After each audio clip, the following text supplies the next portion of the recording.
लोग बोलते हैं कि हमारा पैसा इतना है, हमारा पैसा इतना है। मैं आपको एग्जाम्पल देना चाहता हूं। जिस व्यक्ति ने 10,000 रुपए बॉन्ड में रखा था, उस व्यक्ति का सोसाइटी तक आते आते 20,000 रुपए का कैपिटल अमाउंट हुआ। 20,000 का 40,000 की उसकी मैच्योरिटी है, लेकिन उसको 20,000 रुपए मिला। मैं आपसे पूछना चाहता हूं कि उसका कैपिटल अमाउंट क्या? 10,000, 20,000, कितना? 20,000 रुपए री इन्वेस्टमेंट की वजह से ऑलरेडी उसको डबल मिल चुका, और जो 20,000 रुपए मिलना है इंटरेस्ट, उसे भी दिया जाएगा। यह है सहारा की नीति और यह है सहारा की देनदारी। आज मैं मानता हूं कि ईडी ने आरोप लगाया है।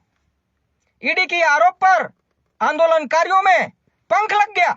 मैं मानता हूं ईडी ने जो भी आरोप लगाया है, चार्जशीट दायर किया, ईडी अपना काम किया है। लेकिन क्या 1,74,000 करोड़ की देनदारी सहारा ने नहीं बताया है? और अगर सहारा ने बताया है और सहारा ने क्यों ऐसा किया है, वो भी जब एफिडेविट में दिया है, हलफनामा दिया है, तो फिर यह घोटाला कैसा है? तो सहारा से जुड़े जितने भी लोग हैं, सहारा के खास करके कार्यकर्ता जो लोग हैं, उन्हें इस बात को समझने की जरूरत है कि जो आरोप लगे हैं वो सिर्फ आरोप मात्र है, और ईडी की आरोप से घबराने की जरूरत नहीं है।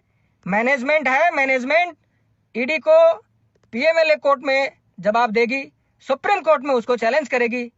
और जहां तक प्रॉपर्टी अटैचमेंट का सवाल है, बहुत से अफवाह फैलाए जा रहे हैं कि एमबी वैली और सहारा प्राइम सिटी बेनामी संपत्ति से बनाए गए हैं।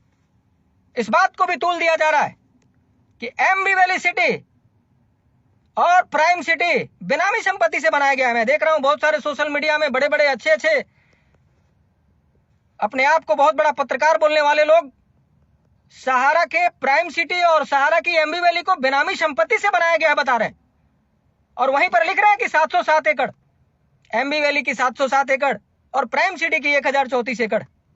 मैं उनसे पूछना चाहता हूं कि क्या प्राइम सिटी सहारा की 134 एकड़ की है, 1,034 एकड़ की है? क्या सहारा की एमबी वैली 707 एकड़ की है? बिना सोचे समझे मीडिया आज अपनी जो फर्ज है वो मीडिया भूल चुकी है। कुछ भी आरोप लगा रही है, गुमराह कर रही है, और लोग उसको मान ले रहे हैं। एमबी वैली 10,600 एकड़ का है, और एमबी वैली के आसपास 707 एकड़ जमीन पर जो ईडी ने सवाल खड़ा किया है, वो एमबी वैली के आसपास की जमीनें हैं। सहारा प्राइम सिटी सहारा की 217 ऑल ओवर इंडिया की सिटियों को कहा जाता है, और ऑल ओवर इंडिया में जितने भी सिटी सहारा की है 100 एकड़ से कम कोई भी नहीं है। इसलिए ज्यादा घबराने की जरूरत नहीं है। जो कुछ भी ईडी ने आरोप लगाया है उसमें 99.9% गलत है, सच्चाई नहीं है, और यह सहारा की मैनेजमेंट कोर्ट में प्रूफ कर देगा, और प्रूफ कर देगा। इसलिए घबराने की जरूरत नहीं है।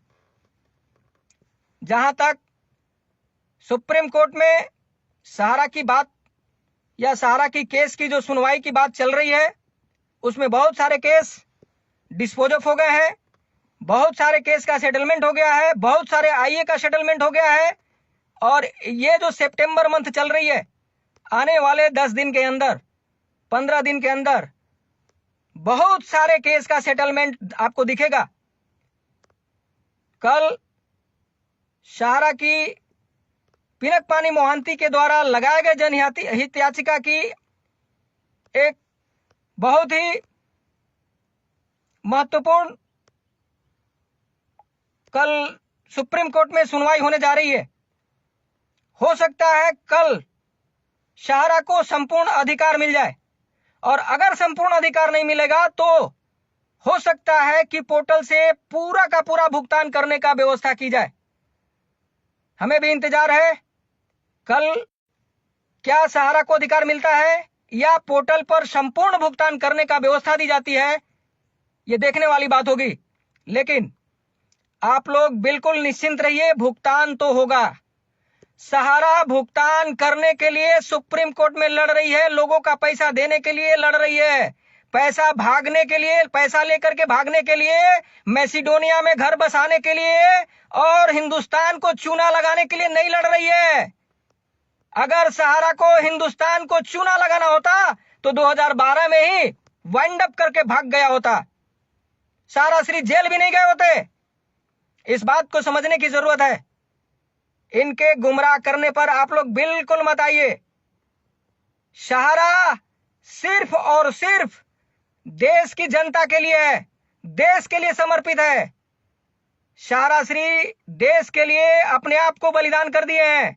अगर वो चाहते तो अमेरिका में जाकर के, लंदन में जाकर के वो रह सकते थे, लेकिन उन्होंने यहां रह करके फाइट किया, करप्ट सिस्टम के सामने फाइट किया और बलिदान हो गए।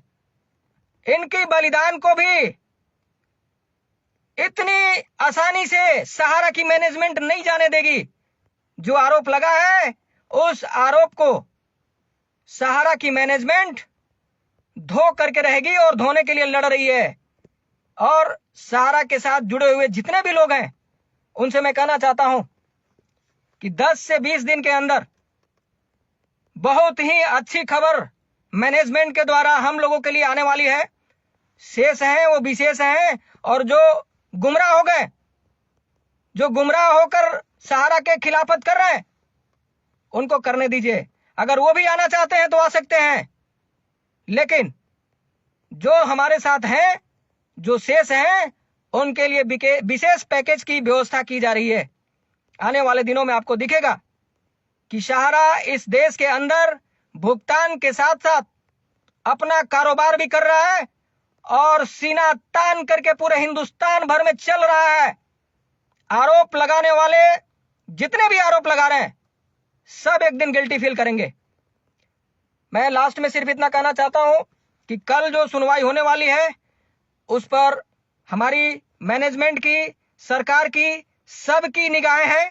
कल बहुत ही निर्णायक आदेश आने की संभावना है, और यह निर्णायक मैं इसलिए बोल रहा हूं क्योंकि चीफ जस्टिस ऑफ इंडिया इसका रिव्यू कर चुके हैं। इसमें किस आयोग को सुनना है, किस आयोग को रिजेक्ट करना है, सब चीज हो चुका है। बहुत ही महत्वपूर्ण निर्णायक आदेश कल आने वाला है, और चाहे जो भी आए, सहारा की मैनेजमेंट पूरा भुगतान करवाने के लिए पूरी की पूरी तैयारी करके बैठी है।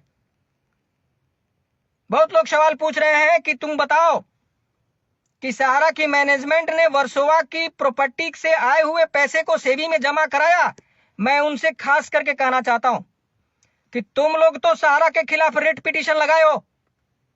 तुम्हारी कोई इस मामले में किसी भी तरह का कोई अधिकार नहीं रह जाता है कि तुम सहारा से सवाल करो कि तुमने पैसा जमा कराया कि नहीं कराया। तुमको पूछना है तो सुप्रीम कोर्ट में रिट लगा करके पूछ लो, आइए लगा करके पूछ लो कि सहारा ने पैसा जमा कराया कि नहीं कराया।